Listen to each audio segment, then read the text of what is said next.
Doctor Yunus Ali, ഈ പറയുന്ന ദേശീയ ദുരന്തമായി പ്രഖ്യാപിക്കുന്നതോടുകൂടി ഉണ്ടാകാവുന്ന മാറ്റങ്ങൾ എന്തൊക്കെയായിരിക്കും? അത് കേവലം വയനാടിൻ്റെ കാര്യത്തിൽ മാത്രമല്ല, ഇടുക്കിയുടെ കാര്യത്തിലായാലും അതുപോലെ തന്നെ മലപ്പുറത്ത് മുമ്പ് ഉണ്ടായ പോലെ കവളപ്പാറയൊക്കെ ഉണ്ടായതുപോലെ ഇങ്ങനെ പല സ്ഥലങ്ങളിലും കേരളത്തെ സംബന്ധിച്ചിടത്തോളം ഈ സാധ്യതയുള്ളത് കൂടിയാണ്. അപ്പോൾ ഈ ദേശീയ ദുരന്തമായി ഇത് മാത്രമല്ല, ഇത് പ്രഖ്യാപിക്കുക മാത്രമല്ല, കേരളത്തെ ആകെ അതിനൊരു സാധ്യത പ്രദേശമായി കാണുന്ന ഒരു അവസ്ഥയിലേക്ക് കൂടി പോവുകയാണെങ്കിൽ നമുക്ക് കുറേയൊക്കെ മുന്നോട്ട് പോകാൻ സാധിക്കുമോ?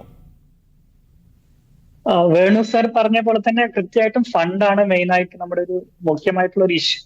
ഫണ്ട് ഒരുപാട് ഉണ്ട് എന്നുണ്ടെങ്കിൽ നമുക്ക് ഈ പറഞ്ഞ സെൻസേഴ്സ്, അതുപോലെ തന്നെ ഒത്തിരി മയമാപിനികൾ ഇതെല്ലാം ഇൻസ്റ്റാൾ ചെയ്തിട്ടുണ്ടെങ്കിൽ നമ്മുടെ പ്രഡിക്ഷൻ കപ്പാബിലിറ്റി ഒത്തിരി നന്നാവും എന്നുള്ളത് തന്നെയാണ് എന്റെ അഭിപ്രായം. ഈ ജിയോളജിക്കൽ സർവേ ഓഫ് ഇന്ത്യക്ക് ഇപ്പോൾ പിന്നെ കേരളത്തിൽ ഓഫീസുണ്ട്. ഈ മണ്ണിൻ്റെ ഒരു സ്വഭാവ പഠനമൊക്കെ നടത്തുന്ന വിഭാഗം അവരാണല്ലോ. അപ്പോൾ അവർക്ക് കൂടുതൽ മെച്ചപ്പെടുത്തേണ്ട, കൂടുതൽ അവരെ ആക്റ്റീവായിട്ട് നമുക്ക് കാണണ്ടേ? നമ്മുടെ ഒരു സാഹചര്യങ്ങളിൽ അവരെ കാണേണ്ടതുണ്ടല്ലോ. അത് നമുക്ക് ഒട്ടും അനുഭവപ്പെടുന്നില്ലേ? അപ്പം അങ്ങനെ ഒരു ഏജൻസി നമുക്കുണ്ട് ദേശീയ തലത്തിൽ. അവർ എന്ത് സർവേ ആണ് ഇപ്പോൾ കേരളത്തിലൊക്കെ നടത്തിയിട്ടുള്ളത്, എന്താണ് റിസൾട്ട്? ഇതൊന്നും സാമാന്യ ജനങ്ങളുടെ മുമ്പിലൊന്നും കാണാനില്ല. താങ്കൾക്ക് എന്താണ് തോന്നുന്നത് അതിനെക്കുറിച്ച്? ഇത് ഈ സമയം ആരെയും നമുക്ക് അടിച്ചാശ്ചര്യക്കാനുള്ള ഒരു സമയമല്ല.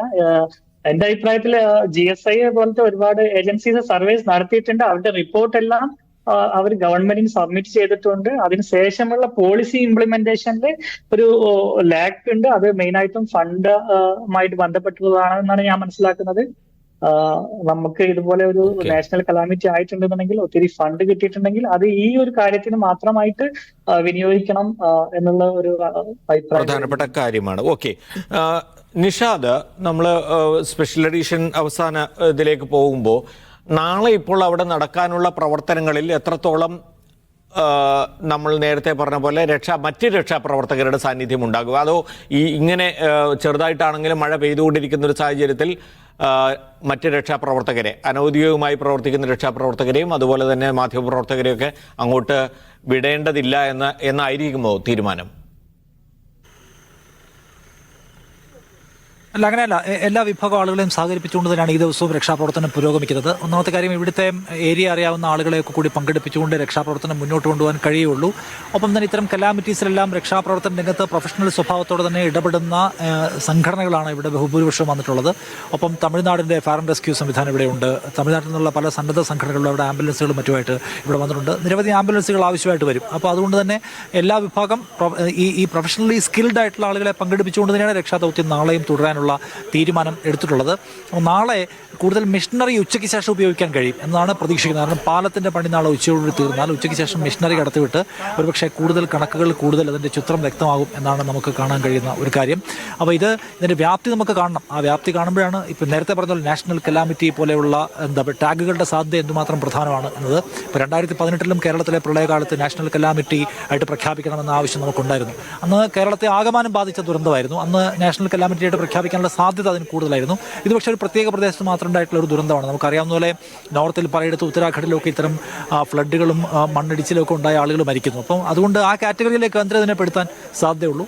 നാഷണൽ കലാമിറ്റിയിൽ പെടുത്താൽ കേരളത്തെ പോലെ ഒരു സംസ്ഥാനം, അത് സാമ്പത്തികമായും വലിയ പരിമിതിയാണ്. അപ്പം ഇതിൻ്റെ ഒരു റീകൺസ്ട്രക്ഷൻ അതിന് ഗുണപ്പെടും. ഇപ്പോഴത്തെ റെസ്ക്യൂ ഓപ്പറേഷനകത്തും ഭയങ്കരമായ പൈസ ചിലവ് വരുന്നുണ്ട്. ഇപ്പോൾ കഴിഞ്ഞ ദിവസം സംസാരിക്കുമ്പോൾ ഡോക്ടർ KG താര പറയാണ് 2018-ലെയും 2019-ലെയും പ്രളയത്തിൽ കേന്ദ്രസേനയും പട്ടാളമൊക്കെ വന്നപ്പോൾ നമുക്ക് 300 കോടി രൂപ അവരുടെ റെമ്യൂണറേഷനായിട്ട് തന്നെ ചിലവായിട്ടുണ്ടെന്ന്. അപ്പം കേരളത്തെ സംബന്ധിച്ച് ഇതൊരു നാഷണൽ കലാമിറ്റി ആയിട്ട് പ്രഖ്യാപിച്ചാൽ അതിന് സാമ്പത്തികമായി വലിയ തോതിലുള്ള ആശ്വാസം ഉണ്ടാകുന്ന ഒരു കാര്യമാണ്. രണ്ടാമത്തേത്, വയനാട്ടിനെ റീകൺസ്ട്രക്ട് ചെയ്യണം. ഇപ്പോൾ മുഖ്യമന്ത്രി പറയുന്നതാണല്ലോ, CMDRF-ലേക്ക് നിങ്ങൾ സംഭാവന തരൂ. കാരണം വയനാട്ടിനെ നമുക്ക് വീണ്ടെടുക്കേണ്ടതുണ്ട്. ഒരു മേഖല നഷ്ടപ്പെടുകയാണ് എന്ന് മാത്രമല്ല, ഇനിയും റിസ്കി ഏരിയയിൽ താമസിക്കുന്ന മനുഷ്യന്മാരെ നമുക്ക് മാറ്റി പാർപ്പിക്കുന്ന വിശാലമായ ഒരു പ്ലാൻ ഉണ്ടാക്കേണ്ടതുണ്ട് ഗവൺമെൻറ് ഇതിലേക്ക് കടക്കുമെങ്കിൽ. അപ്പോൾ അതുകൊണ്ട് നമ്മളെ സംബന്ധിച്ച് വിഭവം വലിയ തോതിൽ ആവശ്യമുള്ള ഒരു കാര്യവും കൂടിയാണ് എന്ന് കാണേണ്ടതുണ്ട്. ഇപ്പോൾ നാളെ പൊളിറ്റിക്കൽ ലീഡർഷിപ്പ് അതിനകത്ത് ഇരിക്കുന്നുണ്ട്. അവർ ഏതൊക്കെ തരത്തിലുള്ള അജണ്ടകളിലേക്ക്, ഏതൊക്കെ തീരുമാനങ്ങളിലേക്ക് പോകും എന്നതുകൂടി നമ്മൾ കാത്തിരിക്കുകയാണ്.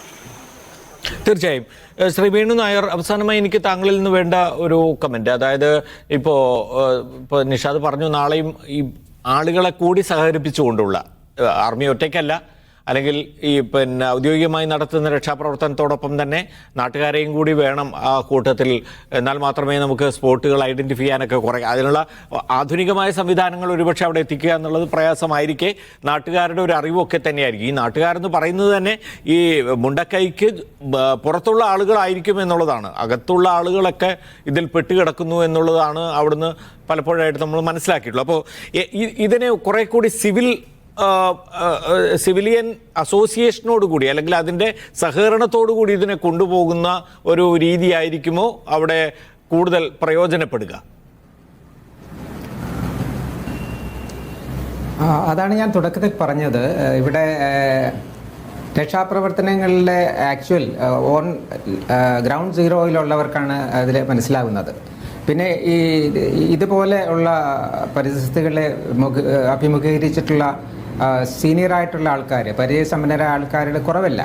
ആർമിയിലാണെങ്കിൽ തന്നെ ഉണ്ട് ഇതിനെപ്പറ്റിയുള്ള തിയറിറ്റിക്കലായിട്ട് പഠിച്ചിട്ടുള്ളവരും അതിൻ്റെ ഏതെങ്കിലുമൊക്കെ ഭാഗങ്ങളിൽ സ്വന്തം പങ്കെടുത്തിട്ടുള്ളവരുമായിട്ടുള്ള സീനിയർ ഓഫീസേഴ്സ് അവൈലബിൾ ആണ്. അത് എഞ്ചിനീയർ ബാക്ക്ഗ്രൗണ്ടിലാണ് കൂടുതലുള്ളത്. നാഷണൽ ഡിസാസ്റ്റർ മാനേജ്മെൻറ്റ് അതിൽ കൂടുതലും അവരുമൊക്കെയാണ് പണ്ട് ഉണ്ടായിരുന്നത്. ഇപ്പോഴും അത് തന്നെ ആയിരിക്കുമെന്നാണ് ഞാൻ വിശ്വസിക്കുന്നത്. അപ്പോൾ അവരെ ഉൾപ്പെടുത്തിക്കൊണ്ട് അവരെ ഒരു പ്ലാൻ തയ്യാറാക്കും. അപ്പോൾ നമ്മൾ അവിടെ കാണുന്നത് മനുഷ്യത്വത്തിൻ്റെ ഒരു എക്സിബിഷനാണ്. എല്ലാവരും അങ്ങോട്ട് പോയിക്കൊണ്ടിരിക്കുകയാണ്. എന്നാലാവുന്നത് ചെയ്യാമെന്നുള്ള അത് കൂടുതലും ഒരു ആവേശത്തിൻ്റെ ഭാഗമായിട്ടാണ് മനസ്സിലാക്കേണ്ടത്. പക്ഷേ അതിൽ നിന്ന് എക്സ്പീരിയൻസ് ഉള്ളവരെ എടുക്കേണ്ടതായിട്ടുണ്ടെങ്കിൽ അതിനെടുക്കാം. അതിനുള്ള തീരുമാനങ്ങളൊക്കെ എടുക്കേണ്ടത് അവിടെ ഈ പറഞ്ഞ പോലെ ഒരു സീനിയർ ഇതെല്ലാം കോർഡിനേറ്റ് ചെയ്യുന്ന ഒരു ഓഫീസർ, ഒരു തലവനായിരിക്കണം. അത് ഐ ആം ഷുവർ ഇപ്പോൾ അവിടെ ഉള്ളവർ ഇങ്ങനെ പല ഏജൻസികളുണ്ട്, അവരങ്ങനെ ഒരു തീരുമാനം എടുത്തിട്ടുണ്ടാവും എന്ന് ഞാൻ കരുതുന്നു. ഇവരെ എല്ലാം സംഘടിപ്പിച്ചുകൊണ്ട് എന്നാലും there is an optimum number which can be employed. അത് കൂടുതലൊന്നും അവിടെ പിന്നെ പബ്ലിക്കിൻ്റെ ഒരു പാർട്ടിസിപ്പേഷൻ ഒരു പരിധിയിൽ കവിഞ്ഞാൽ it will be uneconomic counter productive നമ്മൾ പറയുമല്ലോ, അതുപോലെ ആയിരിക്കും. പക്ഷേ ഇനി നമ്മൾ കാലാവസ്ഥ നന്നായിട്ടിരുന്നാൽ നമ്മളുള്ള സാധനങ്ങളും പിന്നെ ഇപ്പം നിഷാദ് പറഞ്ഞതുപോലെ അഡീഷണൽ എക്വിപ്മെൻ്റ് ഒക്കെ വരുന്നുണ്ടെന്ന് കേട്ടാൽ അതിൻ്റെ ആവശ്യമനുസരിച്ച് എംപ്ലോയ് ചെയ്യാൻ കഴിയട്ടെ. ഇത് നമുക്ക് ശരി let us get over this എന്ന് നമുക്ക് ഉദ്ദേശിക്കാം. Over to you. ഞാൻ നന്ദി പറയുന്നില്ല ഡോക്ടർ യൂനുസ് അലി, ശ്രീ വേണു നായർ. ഇതൊക്കെ നമ്മൾ ജനങ്ങളുമായി പങ്കുവയ്ക്കുക നമ്മുടെ ഉത്തരവാദിത്വം കൂടി ആയതുകൊണ്ട്.